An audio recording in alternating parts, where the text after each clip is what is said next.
Kā nākamo lektoru vēlos pieteikt.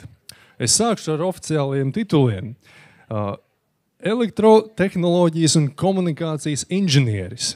IBM certificēts vecākais projektu vadītājs. Vācijas inženieru savienības VDI valdes loceklis un arī 2 kristiešu misionāru organizāciju priekšsēdētājs. Tā ir oficiālā titula daļa, bet Olivers Steiners man deva savu svētību nedaudz ieskicēt arī viņa liecību, kuru ļoti žēl jūs šodien detaļās nedzirdēsiet, bet iesaku to dzirdēt, jo cilvēks viņš ir ar ārkārtīgi neordināru domāšanu. Šodien runās par to, kā mākslīgais intelekts ietekmē mūsu cilvēcību, ja? Runājot par cilvēka dzīvības vērtību. Bet neordinārā domāšana viņam ir parādījusies jau jaunības gados.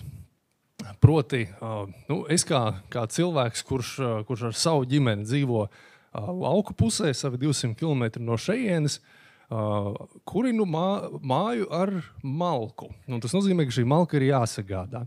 Tādu pašu pieredzi pirms jau daudziem gadiem Olivers arī piedzīvoja. Un cilvēks, kurš, kā jau minēju, ar tādu savu unikālo domāšanu, nolēma šo procesu pēc gara nogurdinoša vasaras darba optimizēt. Optimizēt nolēma ar neko citu kā sprākstvielu palīdzību. Kā varat iedomāties jau to visu ainu, bet es piebildīšu, cilvēks kompetents, viņš zināja, ko dara. Ja, viņš ar ķīmiju ir uz tu, nekādu problēmu tik tālu. Bet, kā gadās, kā ne, arī sapieri kļūdās tikai vienreiz, un arī šeit kļūda notika. Proti, kad viņš to spridzekli pašgatavoto bija licis pie tā koka, potenciālā upura, tad kā notikās, kā nē, viss sprāga. Sprādziens bija ļoti liels, kā viņš pats stāstīja, tad, ja jūs iedomājaties, rokas granātā ir aptuveni 35 grami sprākstvielas, un viņa spēja nogalināt cilvēku no metrā tāluma, tad tur bija 40 centimetri, un tas apjoms bija nevis 35, bet ap 700 gramiem. Tur vajadzēja palikt tukšai vietai, bet, kā viņš stāsta, kaut kas stāvēja starp viņu to koku un nobloķēja viņu no šīs sprādziena. Bet sekas tam visam bija. Proti redze bija sadragāta, viena acis pilnībā, līdz pat nervam, un šķemba bija tikusi līdz pat smadzeņu daļai. Otra arī bija pilna šķembām pārsista ķermenī pie 240 šķembām un skabargām, kuras bija jāņem ārā ar operāciju palīdzību, ausis sadragātas. Ja nemaldos, tas ir ausu kaulas mediķi, piedodiet man par nepareiziem terminiem, ja es tos te lietoju, bet tas vienkārši esot karājies. Var sakot, ārsti viņam deva 3% iespēju, ka viņš spēs atšķirt savas dzīves laikā gaismu no tumsas, 3%, nevairāk, un 5%, ka viņš varbūt kādreiz atkal dzirdēs. Long story short, vai šo visu garo stāstu saīsinot, viņš būdams līdz tam, kas vēl svarīgi, būdams līdz tam pārliecināts ateists, tāds, kurš Dievu izsmēja un arī kristiešus neņēma nekādā vērā. Tajā brīdī, kad slimnīcā 3. dienā pamodās, 3. diena, akls, tāds zīmīgs, kaut kas saikne varbūt pat ar apostolu Pāvilu šeit. Tad, kad viņš pamodās, tad bija automātiska lūkšana Dievam. Tā bija automātiska lūkšana Dievam, neapzināta, tur bija pat taisno, tur nebija variantu, tur bija panika, tur citu emociju nebija. Un viņa sirdī ienāca pilnīgi pārliecība, ka viņš no turienes izies, vesels. Un 14. dienā, es vēlreiz atkārtoju, 14. dienā viņš izgāja ar atjaunotu redzi, ar atjaunotu dzirdi, ar pilnīgi perfektu ādu, un mūsu priekšā ir absolūts dzīvs, īsts Dieva brīnums Olivers Steiners.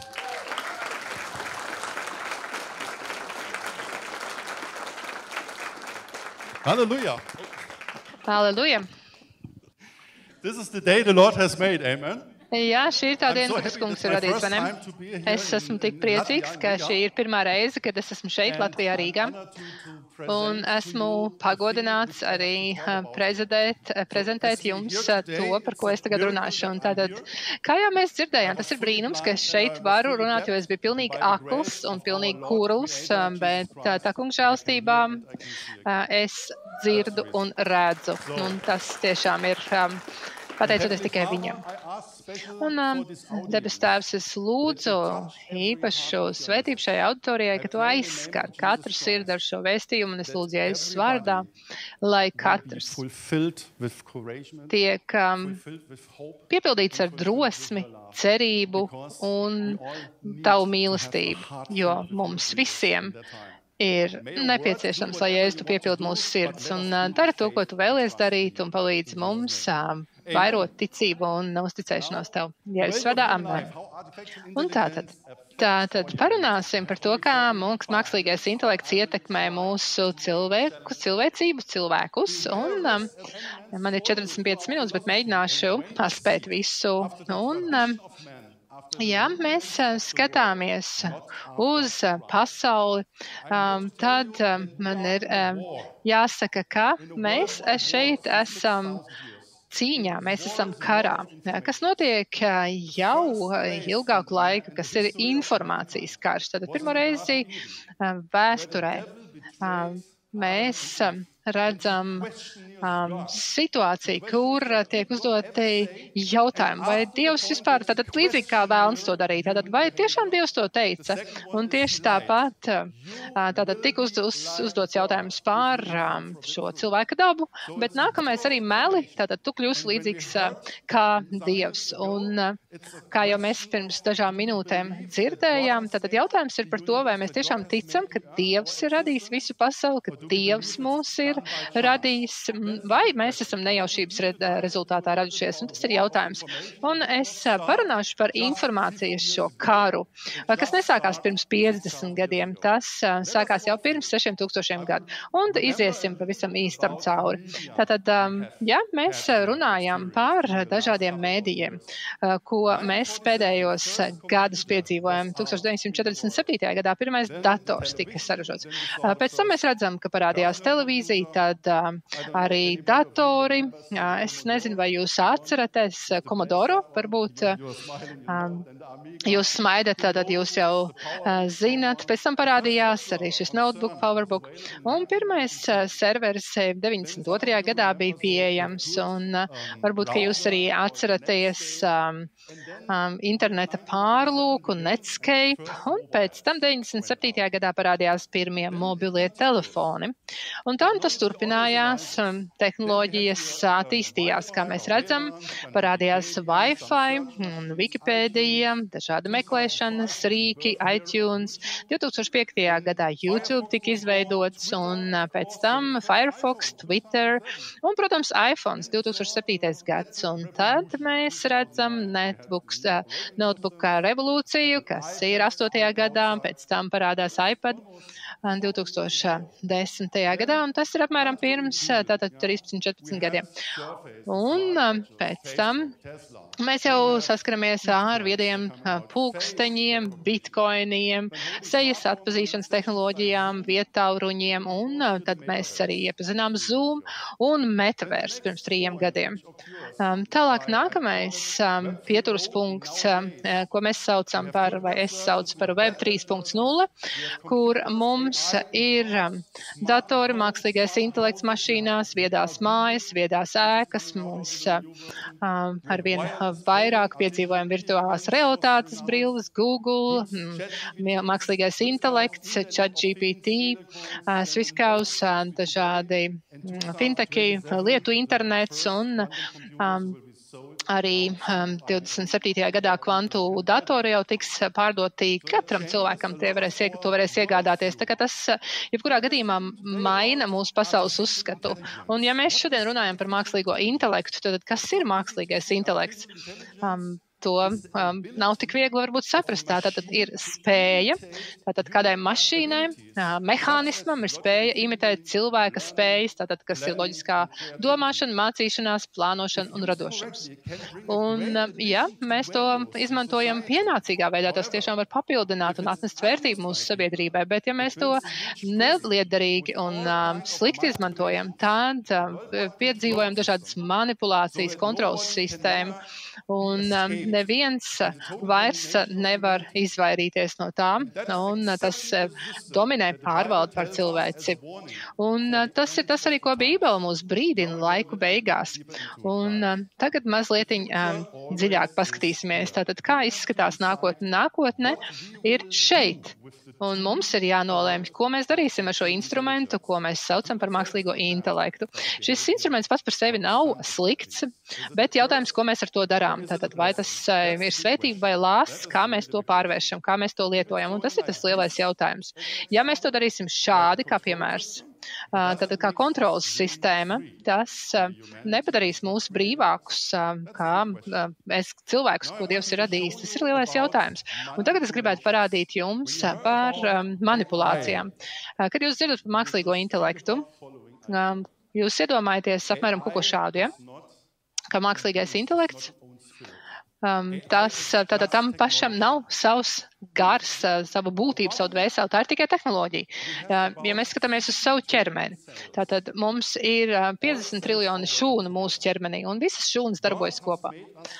Dievs mūs ir radījis savā tēlā. Smadzenes, kas mums ir? High genius. Tas ir fantastiski ģeniāls. Nekāds mākslīgais intelekts nevarēs sasniegt mūsu cilvēku to līmeni. Un visi tie stāsti par to, ka mākslīgais intelekts, tas ir kaut kāds intelekts, kas pats par sevi darbosies un iznīcinās visu pasauli, tie ir fantāzija. Tas ir fantāzija, tās ir manipulācijas, tās ir muļķības. Un, lai mēs baidītos no mākslīgā intelekta. Nē, tas nekādā ziņā nav pārāks par cilvēku. Cilvēki ir pārāk par visām mašīnām, un tas arī nemainīsies, jo mēs esam pēc Dieva tēla radīti, nevis mākslīgais intelekts. Un tagad parunāsim mazliet par manipulācijām. Pēdējos 4 gados ir īpaši nāk no Vācijas, un pie mums notiek milzīgs mērogs manipulācija. Tātad mainās vērtības, mainās pasaule. Un es paskatīsimies, ko mēs atceramies. Pirms koronas vīrusa, tātad to, ko mēs saucam par kritiku, pēc tam tas kļuva par noliegumu. Agrāk mēs teicām, testēts pozitīvi. Tagad pēc Covid tas ir inficēts. Un savukārt, to, ko mēs kādreiz runājam un saucām par tuvumu, tagad tas ir attālums, vai arī, ko mēs kādreiz uzrunājām un saucām par pārredzējumiem, tātad tas ir tagad trūkumi, un tieši tāpat, ja mēs runājam par jautājumu uzdošanu, tas tagad tiek uzskatīts par nesociālu, tolerance ir nezināšana, un savukārt mēs jau arī runājam jau par sankcijām, un tieši tāpat arī neparasta domāšana, tas arī jau tagad tiek uzskatīts par nepieņemamu, un pamattiesības tiek sauktas par privilēģijām, un diktatūra tiek saukta par demokrātiju. Un vai tiešām tā varētu būt, ka mēs tagad prasam, bet Dievs teica tā, un tad Čūska atbild, bet neatkarīgie datu pārbaudītāji pateikuši, ka tas nav tā, ka tas ir muļķības. Nu, lūk, vai mums tas ir jāklausās? Tad, ja mēs paskatāmies, kas notiek pēdējos gados ar masu mēdījiem, kāda informācija parādās visā pasaulē, mēs redzam, ka masu mēdī stāsta vienu un to pašu stāstu. Vai no ASV, Vācijā, Šveicē, Austrālijā, šeit, Krievijā, jebkur. Stāsts ir viens un tas pats. Vai jūs varat iedomāties, kā tas ir saistīts kopā? Ka katrā avīzē, katrā televīzijā viens un tas pats stāsts. Tas ir pateicoties šim transatlantijas tīklam, un šeit jūs varat redzēt daļu no šī transatlantiskā tīkla. Šeit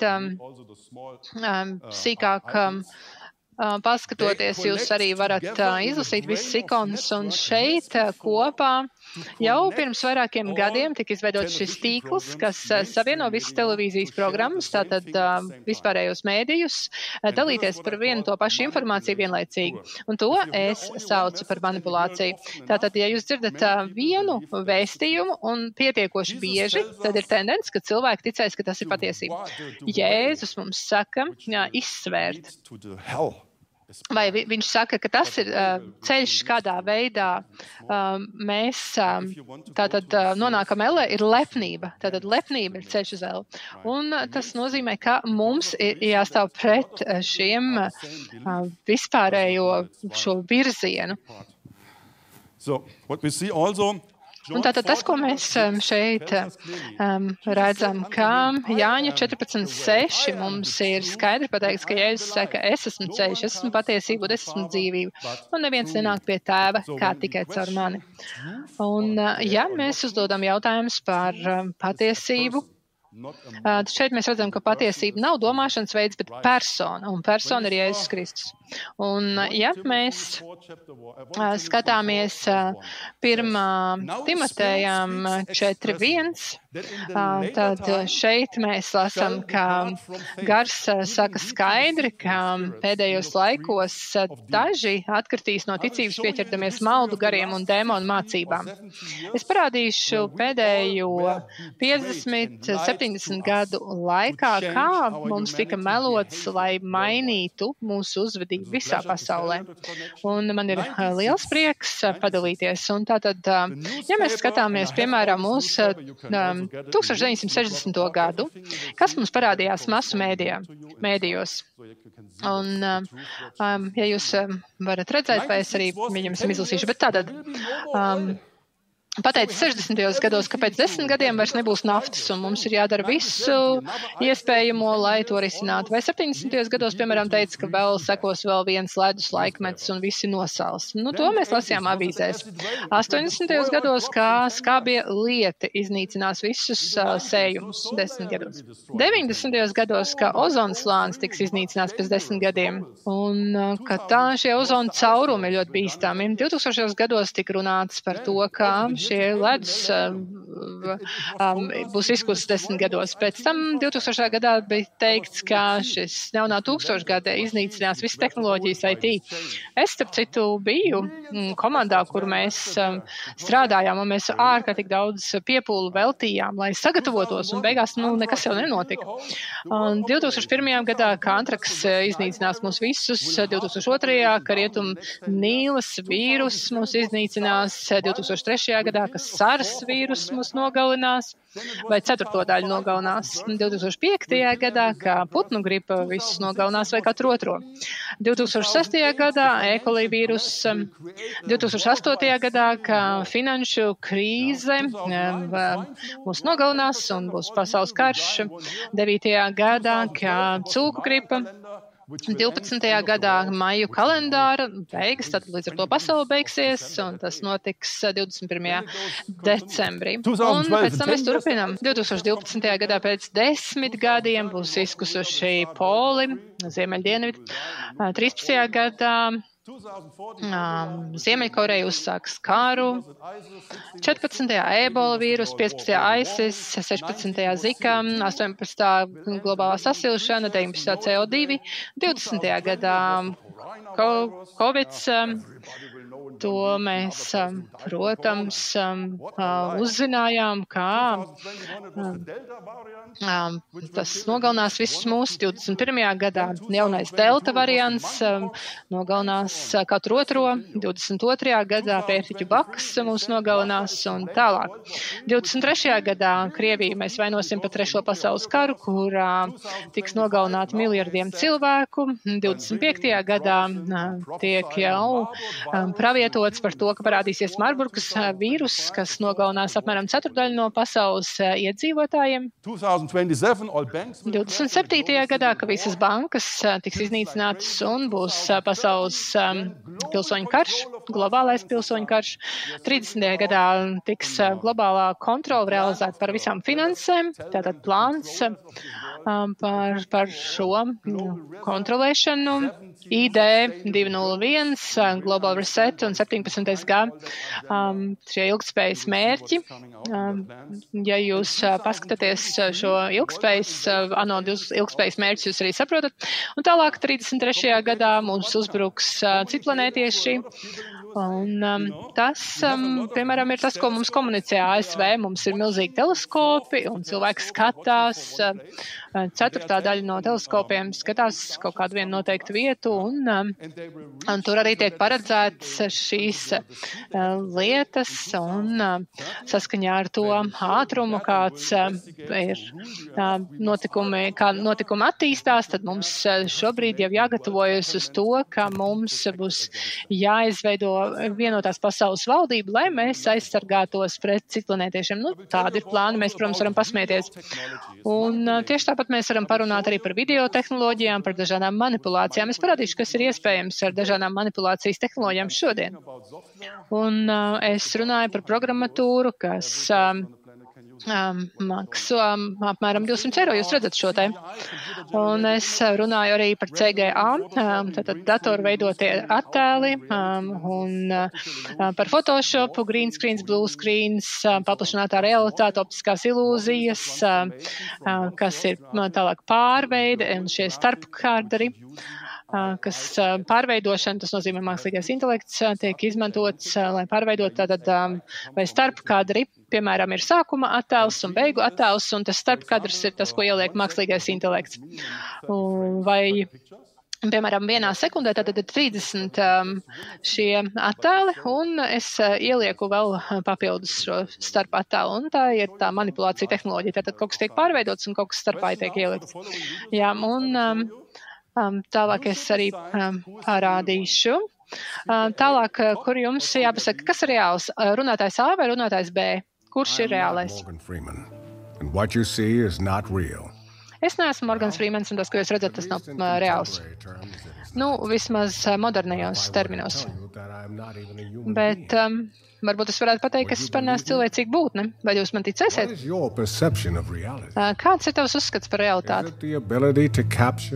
Vai tā ir spēja uztvert, apstrādāt informāciju, ko saņem mūsu sajūtas? Ja jūs varat redzēt, dzirdēt, garšot vai kaut ko sasmaržot? Vai tas nozīmē, ka tas kļūst reāls? Jeb vai šeit vienkārši mēs runājam par šo jusšanas spēju? Jā, es tagad gribētu jūs uzaicināt sintētiskās realitātes pasaulē. Un tā, ko jūs redzat? Kas ir tas, ko jūs redzat? Tātad, kā jūs domājat? Kurš domā, ka augšējais bija tas reālais? Labi, paldies. Un kas domāja, ka apakšējais? Gribat zināt patiesību? Patiesībā tā bija sieviete, kas izveidoja. Neviens no viņiem nebija reāls. Tā bija sieviete, kas šo izveidoja, mākslīgo intelektu izmantojot. Un tad es jums varu parādīt jebkādas video, YouTube, Facebook, jebkurās platformās, jebkuros mēdījos. Es varu parādīt dažādus attēlus. Es jums varu parādīt filmu. Es parādītu cilvēku, kas runā, bet patiesībā nekas tāds nav noticis. Viņš nekad to nav teicis. Bet mākslīgais intelekts to radīja. Es varu parādīt jebkādu veidu doktrīnu. Un lielākā daļa cilvēku noticēs, jā, es redzēju televīzijā, droši vien, ka tā ir. Nē, lielāko daļu laika ar jums manipulē. Un ko mēs varam darīt, lai mēs noskaidrotu, kas ir patiesība un kas ir viltots, kas ir māņi? Lielākā daļa tic, ka tā ir patiesība. Nē, tad tas jau nenozīmē, ka tā ir patiesība. Tagad es parādīšu jums šo green screen metodu. Tad green screen, blue screen. Tas, kurš izmanto Zoom, Webex, Teams vairākus gadus, tad jūs jau zinat, ka tad, ja ir zaļš vai zils fons, tas nozīmē, ka es varu uzlikt jebkādu video, jebkādu telpu, virtuālo realitāti, kurā es it kā sēžu, bet lai gan patiesībā es tur neesmu. Tātad paskatīsimies ļoti vienkārši, piemēram, šādi.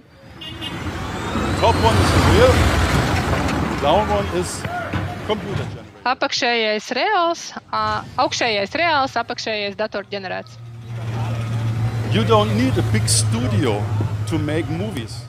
Jums pat nevajag studiju tātad, lai radītu filmas, vienkārši radošumu un mākslīgo intelektu.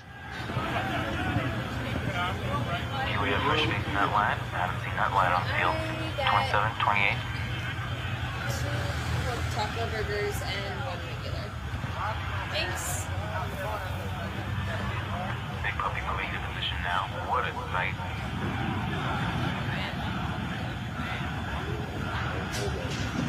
You understand the technology? Now, Saprotu tehnoloģijas, ja? some videos, some shorts about Tad es parādu jums šos video par mēdījiem. that was shown in the media, in the news, and that was Šis parādījās ziņās, un tās bija reālā studija. I know some friends which collected this information by Es zinu, man ir draugi, kas that lyings. They have izmanto mākslīgo intelektu, lai cīnītos pret šiem te meliem.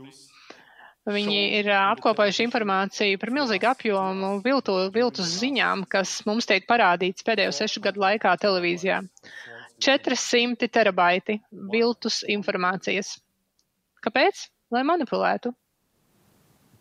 You know, they saw it on television. Therefore, Viņi to, ir tāds teiciens, mēs to redzējām pa televīziju, tātad tam ir jābūt patiesībai.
okay, so far.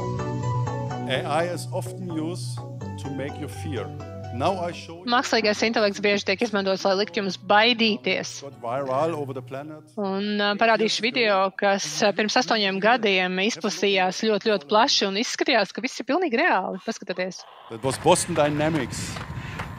I don't know if you have ever saw that video. Es nezinu, vai esat redzējuši šo video, They pronounce they have killing machines, you know, and look like humans. ka mums ir šādas slepkavas, kas izskatās kā cilvēki, un viņi var izdarīt visas šīs slepkavības labāk nekā jūs ar 100% precizitāti.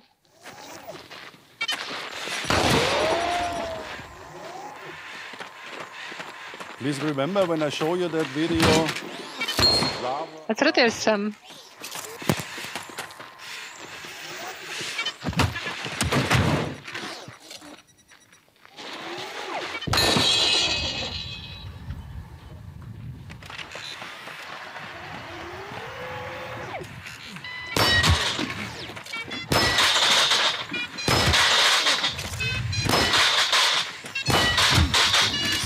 Looks realistic. realistiski Now I izskatās. show you the truth. The real. Parādīšu patiesību, īsto video. That's the real one. Tas ir īstais, reālais video. Top left. After, that's the real one. Done by a software. Tātad pirms un pēc tam. 8 gadu atpakaļ. Performed by an actor. Aktieris to visu izdara. He had no bullets. He had nothing in his gun. Nothing. Tātad tur nav lodes šajā ierocī.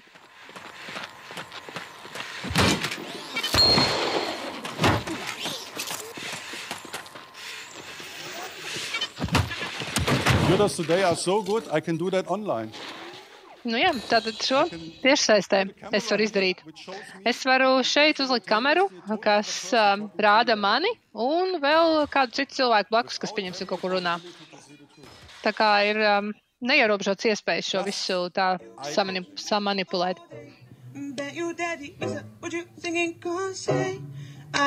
Optical illusion was one of these. Vai optiskā ilūzija?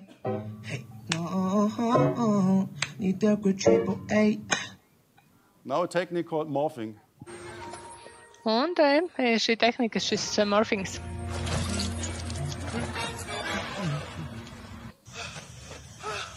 That's a nice one. Šitais ir tāds interesants.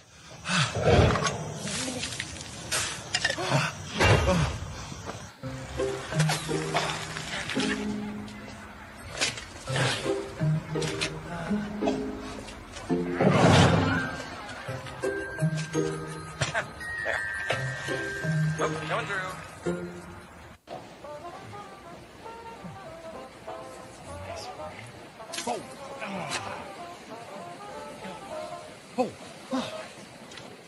How about I can send it Alcatraz? No, it was a red. This is so cool. Here, can you get a photo?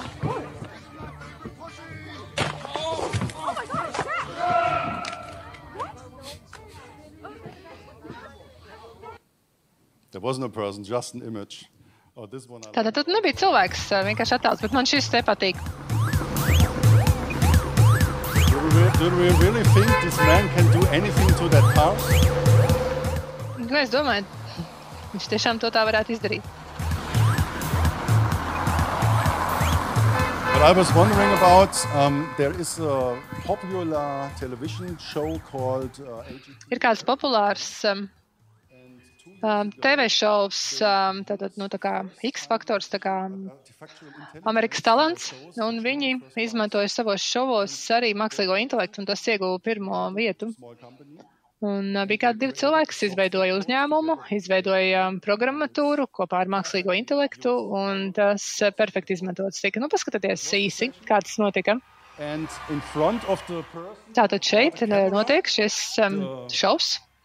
Cilvēkam priekšā ir kamera, un viens cilvēks tur aiziet, un ko viņi redz uz ekrāna, ir tas, ko mākslīgais intelekts izveido.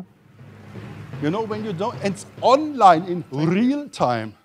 Tātad reāli laikā, tieši saistē. Found a high acceptance in American people especially. Un no amerikāņi to uzņēma ar sajūsmu. Un šī programmatūra ir pieejama, tas ir 200-300 eiro, un visi to var izmantot. Es parādīšu pēc tam to programmatūru tieši saistē. Nu, lūk. Un tātad šie pārmaiņu transformācijas plāni, jo šobrīd lēmumu pieņēmēji izmanto mākslīgo intelektu, izstrādāt dienas kārtību 2030. gadam, jauno pasaules kārtību. Un kas ir bīstamība? Bīstamība ir tajā, ka pieņemsim, mēs runājam par mākslīgo pārtiku, kas varētu parādīties tālāk, vecie cilvēki varētu tikt izslēgti. Tālāk mēs atsakamies no skaidras naudas, aizvietojam to ar digitālajām valūtām, arī tiek izveidot globālā finanšu sistēma un kontrole, un tiek restruktūrētas finanses, un kas nepieciešams, vienkārši kvantu datori, un līdz ar to vienlaikus var kontrolēt visus darījumus visā pasaulē, un pasaulē vajag jaunu valūtu. Un jūs padomājat, tas ir tā kā konspirācijas teorija, ja jums liekas, bet es jums parādīšu no Pasaules ekonomikas fóruma 2023. gadā Davosā, šeit video. Un vienkārši paskatieties, cilvēki paši runā, jūs to dzirdēsiet. That was 2022. 23. gadā. Tātad Austrāļu diplomāti runā par šo saskari. Tātad tur piedalās ļoti daudz politiķi, pasaules līderi no visas pasaules. Tur tiek teikts, ka stāsts nav par ASV pret Ķīnu, bet par pasaules kopējo finanšu sistēmu, par jauno pasaules kārtību. Un 71. gadā, kad atteicās no zelta standarta, tad man arī sniedz šo ieskatu par to, cik svarīgas vispār ir finanšu struktūras visai pasaules šajā situācijā un kārtībai. Un līdz ar to mēs esam jau dramatiski pārmaiņu priekšā, kur es godīgi teikšu, ka mēs atteiksimies no tradicionālās finanšu sistēmas, grāmatvedības un ieviesīsim jaunu. Un šajā jaunā grāmatvedības sistēma būs blokķēdes. Ko viņi saka? Ko viņi teica? Kā mēs gribam izveidot jaunu finanšu sistēmu, kas būs digitāla. Pareizi? Atceraties to teikumu. Nu, lūk. Un Big Tech izmanto mākslīgo intelektu šim trans vai pārhumanismam. Un Homo Deus tika jau parādīts arī Davosā. Tātad cilvēks, kas ir savienots ar šiem datoriem, ar tehnoloģijām. Un paskatīsimies. 23. gadā, pirms gada, tātad atbildīgie cilvēki, ko viņi tur runāja. Man ir video. Tātad šeit jūs redzēsiet nākotni, kur mēs varēsim cīnīties pret noziedzību, atrast mīlestību un izmantot šos smadzeņu viļņus. Un tātad jūs nevarat iedomāties, cik produktīvs jūs esat. Jūs uzrakstījāt visu, jūs atbildējāt uz e-pastiem un ir ļoti skaidra domāšana. Jūs jūtat prieku un skan jūsu mīļākā mūzika jums ausīs. Skatāties uz programmu un datorā. Un parādās kaut kas pazīstams, kā tiek samazināta jūsu smadzeņu aktivitāte noteiktos smadzeņu apgabalos. Un jums ir iespēja arī paskatīties smadzeņu datus pēdējo stundu laikā. Jūs redzat, kā stresa līmenis palielinās tajā brīdī, kad jums ir jāuzraksta kaut kāds nopietns dokuments, un tad parādās paziņojums, ka jums ir jāpaņem pārtraukums. Un līdzīgi arī, ja mēs runājam par gulēšanas laiku, jūs redzat, ka ir kāda neparasta aktivitāte jūsu smadzenēs, un jūs aizsūtat, pieņemsim, ārstam ziņu, paskatieties uz maniem smadzeņu datiem. Vai man ir jāuztraucās par tur kaut ko? Vai citā situācijā, pieņemsim, jums iepatīkās kāds kolēģis, un jūs zināt, ka jūs nevarat ar šīm romantiskajām lietām darba laikā nodarboties, bet jūs fantazējat. Un tad jūs uztraucaties, ka priekšnieks ieraudzīs, pārbaudot jūsu smadzeņu aktivitāti, redzēs, ka tava uzmanība nav vairs pievērsta darbam. Un jūs tomēr par laimi ieraugat, ka viņi to nepamanīja, bet viņa apsveic ar jūsu smadzeņu metriku un jums ir jauna prēmija. Un tā jūs dodaties mājās un jums skan kāda patīkama mūzika. Un pēc tam nākamajā dienā darbā jūs redzat, ka ir izņemti dati.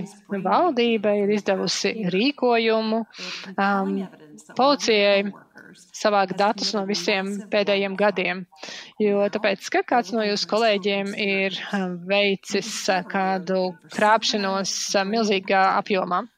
Un tiek pārbaudītas smadzeņu aktivitātes. Smadzeņu aktivitāte tam vainīgajam, aizdomās turētajam un arī pārējiem. Un jūs, starp citu, ar viņu darbojāties veidojot jaunu uzņēmumu, un tajā brīdī ir milzīgs satraukums par to, kas tagad būs. Nu, kā esat gatavi tādai nākotnē, ka kontrolēs jūsu smadzeņu viļņus? Nu, jūs būsiet pārsteigti, bet tā nākotne jau ir tagad. Jo viss, kas ir tajā video, ko jūs redzējāt, ir balstīts uz tehnoloģiju, kas jau ir pieejama mūsdienās. Mākslīgais intelekts ir padarījis mums iespēju dekodēt, tātad uzrādīt smadzeņu aktivitāti. Tas bija pirms gada, iedomājieties. Un ko viņa teica? Tā tehnoloģija jau ir pieejama un ka tā tiek izmantota. Tātad, ko mēs redzam? Mēs redzam pasaules līderi, kas manipulē visā pasaulē no sabiedrības. Viņi ir gatavi izveidot jaunu finanšu sistēmu, kas ir digitāla. Un otrkārt, viņa uzdevums vai viņa vēlme ir pilnībā kontrolēt domāšanu, noteikt sociālo vērtību. Piemēram, kā tas tika izdarīts Ķīnā. Un Eiropas līderi plānoja, ka to varētu izmantot kā tādu modeli mūsu sabiedrības nākotnes cietumam. Štutgartē. Es stāvēju kopā ar 800 citiem mācītājiem un man informēja par šādiem notikumiem.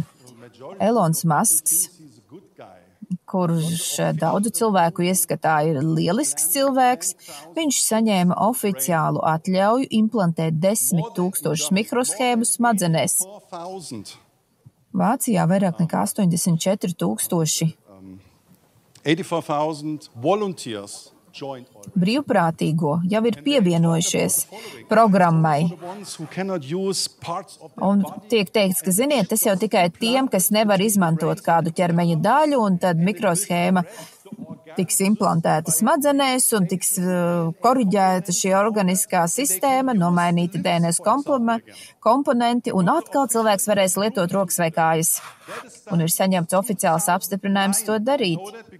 Un šāda atļauja ir spēkā kopš 2009. gada, un to es zinu, jo to es redzēju, jo tajā laikā, kā cietumos cilvēkiem smadzenēs ielika mikroshēmas, un tas bija cilvēks, kurš bija zināms kā ļoti agresīvs, tātad mikroshēma bija implantēta, lai mērītu viņa adrenalīna līmeni, un kad tiek sasniegts konkrēts maksimālais noteiktais līmenis, tiek ievadīts vielas, lai samazinātu šo adrenalīna līmeni. Un tas bija 2009. gadā, bet mums jau ir 24. gads. Klaus Švābs, kas ir viens no Vācijas no pasaules ekonomikas līderiem, kas sadarbojas arī PVO un Billu Gates, un visi šie bagātnieki tur ir iesaistīti. Un viņš saka sekojošo: vai varat iedomāties, ka pēc 10 gadiem šeit varētu sēdēt ar implantātu mūsu smadzenēs? Es varu pilnībā sajust, ka tā tas varētu būt, ka visiem būs implantāti, un mēs varēsim mērīt smadzeņu viļņus un uzreiz pateikt, kā cilvēki reaģē. Reaģē uz jums. Vai jūs varat iedomāties, ka tā varētu notikt? Jā, tas ir iedomājams. Šeit bērni jau bērndārza vecumā saņem šīs Google virtuālās realitātes brilles, un viņi pierod, ka viņi vienmēr ir sistēmā, online. Tas ļauj veikt manipulāciju, un tas liek arī, jo īpaši jauniešiem, pilnīgi citu dzīves realitāti veidot. Kāpēc es to visu stāstu? Jo Bībelē ir ļoti skaidri norādīts, ka tas notiks mūsu laiku beigās, jo Jēzus to bija teicis pirms 2000 gadiem. Tieši tas, ko es saku tagad. Mūsu pēdējās dienas. Manipulācija un vardarbība. Pasaules kontroles sistēma. Liberālas humanistiskas idejas kopā ar tehnoloģijām spēs kontrolēt cilvēku prātus, mainīt dzīves un identitātes vērtības, darīt to dramatiskos apmēros. Un tas ir tieši pretēji tam, kas ir noteikts Dieva principos.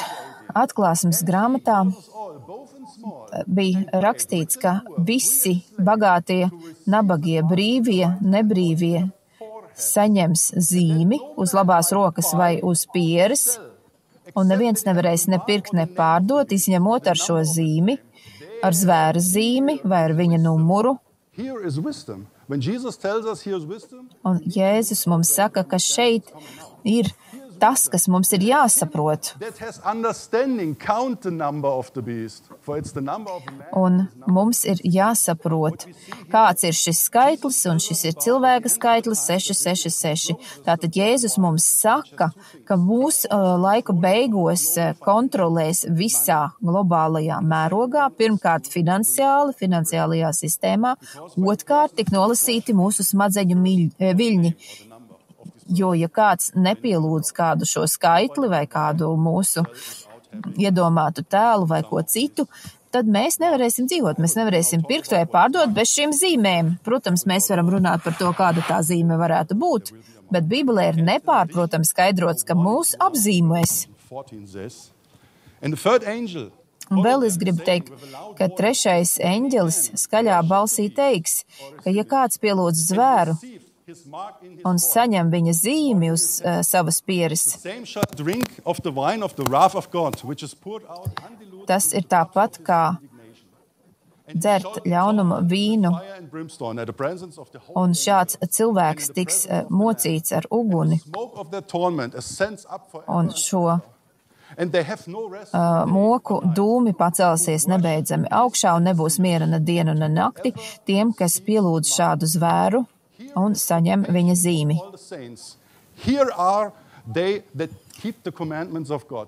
Šeit ir Dieva vēsts, mums ir jātic Dievam, Jēzum Kristum. Un es gribētu teikt, ka neatkarīgi no tā, ko mums nesīs nākotne, nekad nevajadzētu piekrist nesāt šo zīmi. Koronas laiks mums parādīja, ka ir tik šausmīgi viegli manipulēt ar cilvēci. Tik viegli, ka pat pieredzējuši cilvēki vienkārši atteicās no domāšanas, atteicās no savām smadzenēm, viņus manipulēja plašsaziņas līdzekļi, indoktrinācija tika veikta. Tika nopludināta dažāda veida informācija, cenzori tika iesaistīti, tiešām eksperti manipulācijas ziņā. Un cilvēki vienkārši ticēja tam, ko saka valdība, atsakoties no savām brīvībām, no iespējas doties atvaļinājumā uz Franciju, uz kinoteātri vai kaut kur citur. Nebija nekādas tādas milzīgas mirstības. Un ir skaidrs, ka šāda zvēra zīme, to nedrīkst pieņemt.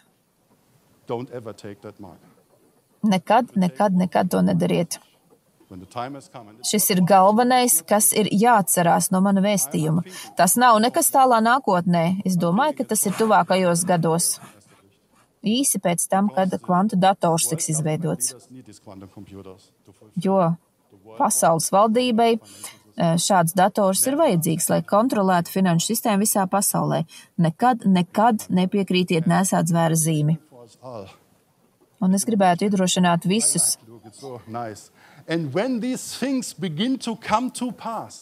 Un kad šīs lietas sāks notiks, skatieties uz augšu, paceliet galvu uz augšu, jo tuvojas jūsu pestīšanas laiks.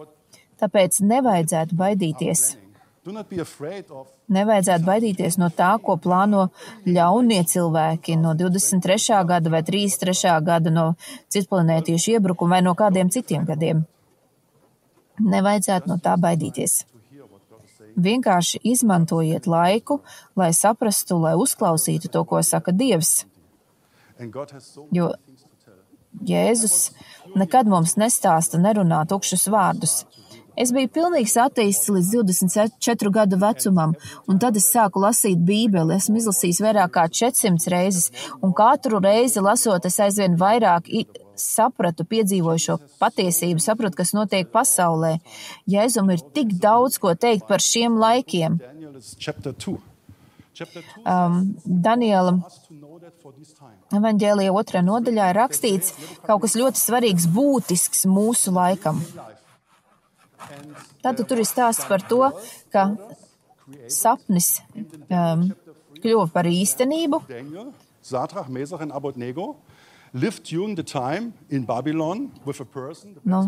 Tātad sliktākais vēsturiskais cilvēks, kāds mums ir bijis personāžs, ir Nebukadnecars, Babilonas valdnieks. Un viņš noteica, ka viņam bija tāda statuja, un viņš noteica, ka visiem ir jānoliec galva, ka visiem ir jāpielūdz kāda konkrēta statuja, un ja kāds to nedarīs, tad tiks iemests ugunī. Un mēs redzam, ka mūsu stāsta varonis dzird šo signālu, bet viņš nenoliec galvu, viņš nekrīt ceļos, un šis cilvēks tiek aizvests pie Nebukadnecera, kurš viņam dod vēl vienu iespēju, bet šis cilvēks saka, valdniek, if our God will save us from you or not, we will not worship your idol. Neatkarīgi no tā, vai mūsu Dievs mūs glābs no tevis vai nē, mēs šo te viltus tēlu nepielūksim. Mēs dosimies pie mūsu Dieva.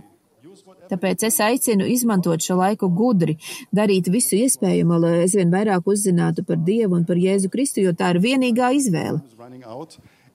Man ir ļoti daudz ko teikt, es redzu, ka laiks ir beidzies, bet papildu materiālos būs arī ieteikumi, saites, ieteikumi par to, kā gudri izmantot dažādas ierīces, viedierīces, internetu un tam līdzīgi.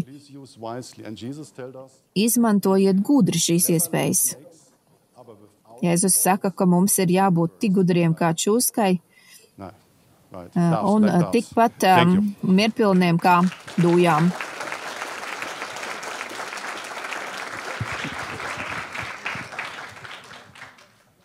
You can tell that the lecture is good when the questions aren't coming in, because everyone, I think, mēs saprotam, ka prezentācija ir bijusi laba, tad, kad mums nav jautājumu, jo visi vienkārši klausās pavērtām mutēm, bet jebkurā gadījumā gribam teikt paldies.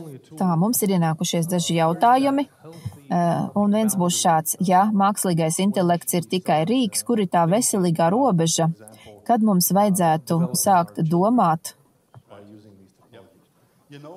par to, kā aug mūsu bērni saistībā ar šīm tehnoloģijām. Jā, mākslīgais intelekts ir tikai rīks, tiešām pārsteidzošs rīks. Piemēram, ChatGPT tiek izmantots jau vairākus gadus. Mēs redzam, kā mainās dzīve skolās. Bērni izmanto šo rīku, lai sagatavotu mājas darbus. Tell a story about one page of paper about any topic. Piemēram, sagatavo vienas lapas garu stāstu par jebkuru tematu. Bet vienlaikus daudzi skolotāji izmanto īpašus rīkus, lai skolēnu bērnu sagatavotos tekstos atklātu, vai attiecīgais materiāls ir sagatavots ar mākslīgo intelektu. Un vai attiecīgi tā bērns ir saņēmis augstāku atzīmi. Ko tas nozīmē bērniem, visi šie rīki, visas šīs iespējas? Bērni vienkārši negrib paši domāt, viņi grib, lai kāds cits to izdarītu. Tas ir tā kā ātrās uzkodas. Daudzi saka, es gribu tikai hamburgerus, man nav laika gatavot. Un kad es skatos uz PISA pētījumu rezultātiem, tad principā par bērnu rezultātiem skolā, tad es redzēju, ka pirms 20 gadiem Vācija bija tiešām domātāja nācija pirmā vietā dažādās eksaktās zinātnēs. Tagad mēs esam priekšpēdējā vietā, jo vairums bērnu izmanto mākslīgo intelektu. Tātad mākslīgais intelekts mums nepalīdz. Tas dara mums ļaunu, jo cilvēki vairs paši nedomā, viņi vairs nejūt. Viņi izmanto šos rīkus, lai pilnībā mainītu smadzeņu darbību. Es gribētu aicināt, sāciet domāt paši. Neticiet visam, ko es varbūt pat pats izstāstīju. Paskatieties pētījumos, vai tas tiešām ir tā ir, kā es teicu, tad jūs paši noskaidrosiet patiesību. Mums ir atkal jāsāk domāt pašiem, nedrīkst dot mašīnām iespēju domāt mūsu vietā. Iespējams, ka jūs daļai jau atbildējāt uz šo jautājumu, bet kā mēs varētu izmantot šīs tehnoloģijas, lai tās nāktu par labu mums un mūsu sabiedrībai? Let us say the following. A machine has connection to a lot of Kā izmantot par labu mūsu sabiedrībai? Mašīnām ir savienojums ar daudziem informācijas avotiem. Ja jūs zinat, kā izmantojiet šos rīkus, lai tās strādātu jūsu labā. Nevis, lai jūsu vietā sagatavotu atbildi, bet lai paplašinātu jūsu domāšanu, jūsu smadzeņu darbību. Piemēram, pirms 3 nedēļām Vācijā lasīju rakstu par to, ka mums tagad būs mākslīgais intelekts, kas aizvietos mācītāju. Tātad mākslīgais intelekts ar jums šādā ziņā runā, un tad gribēju pārbaudīt, ko varētu darīt, teiksim, pirms 2 dienām nomira mans vīrs, un ko es varētu darīt, tika uzdots tāds jautājums, un tad sākās šī dziļās komunikācija ar šo rīku. Un uzreiz varēja redzēt, ka šis rīks nedod atbildes, bet mēģina saprast jūsu emocijas un jūtas. Un attiecīgi jūs paliekat tāds kā atklātāks. Un beigās ar jums var manipulēt, vai varbūt nemanipulēt, bet mēs jau nezinām. Un tad ir jāprasa, vai mums tiešām nav vajadzīgs labs mācītājs, ja mums ir mākslīgais intelekts, jo ir skaidrs, ka neviens nevar aizstāt šos vārtus uz jūsu sirdīm. Mašīnas to nespēj. Mēs nedrīkstam aizvietot lietas. Mums ir jāpapildina mūsu esošās iespējas ar šīm jaunajām iespējām. Nevajadzētu uzskatīt, ka mākslīgais intelekts aizstās daudz ko. Tieši pretēji, tas papildinās. Ļoti labi, kā mums cīnīties un paturēt mūsu esošās brīvības. Jūs esat dzirdējuši patiesību. Es šeit varētu atsaukties uz Jēzu.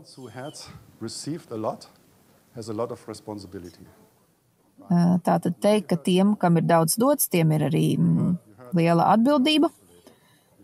Jūs dzirdējāt, kā ar mums manipulē, jūs dzirdējāt par mūsu nākotni, esat lasījuši arī Bībeli, zinat, ko Jēzus Bībelē ir teicis, un tagad bumba ir jūsu laukuma pusē. Jums ir jāmeklē, jums ir jāpierāda, jums ir jādomā, kāds ir jūsu uzdevums, jo mums visiem šajā pasaulē ir kaut kāda konkrēta loma. Dievs to mums ir devis.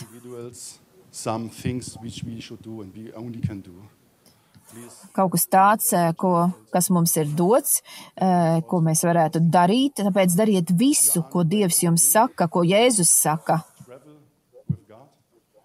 Ja vēlaties sākt savu ceļojumu kopā ar Dievu, ir daudzi cilvēki, kas var palīdzēt. Tomēr būtiskākais ir tas, ka mums beidzas laiks. Vairs nav laika teikt, ziniet, tas būs kaut kad nākotnē. Mums vairs nav varbūt šo 10 gadu. Es neesmu pārliecināts, ka mums ir mazāk par 10 gadiem atlicis. Jesus told us that there were 10 virgins. 5 of them were aware. 5 of them were sleeping. Jēzus teica, ka bija šīs 10 sievietes, 5 gulēja, 5 bija pamodušās. Un, ja jūs zinātu, ka pēc 10 gadiem būs pasaules gals, vai jūs šodien mainītu savu dzīvi? Mūsu dzīvi mums ir iedevis Dievs. Es nezinu, kad tā beigsies. Es nezinu, vai es rīt no rīta būtu šeit. Es ceru, ka būšu, bet varbūt, ka arī nē. Ja Jēzus man šodien saka, ka jāiet mājās, es, protams, ar prieku došos. Man nav baiļu. Man nav baiļu nomirt, lai dotos mājās. Uzskatiet to par tādu kā bērnu. Mums ir cerība, mēs varam saskatīt debesis aiz mākoņiem. Mēs varam saskatīt to, kas nāks. Un tas, kas ir mums priekšā, tas ir tiešām pārsteidzošs. Mēs pavadīsim mūžību kopā ar to, kas mums ir atdevis savu dzīvi, kopā ar mūsu radītāju, kas radīja pasauli vien 6 dienās. Un atcerieties, ka Jēzus jau 2000 gadu būvē šo pilsētu kalnā. Mums ir jāspēj saredzēt mūžība. Sagatavojiet savu čemodānu, ielieciet visu nepieciešamo, palieciet uzticīgi sev un tiksimies tad, kad Jēzus pie mums atgriezīsies un sauks mūs visus pie sevis. Paldies, tas bija Olivers Steiners.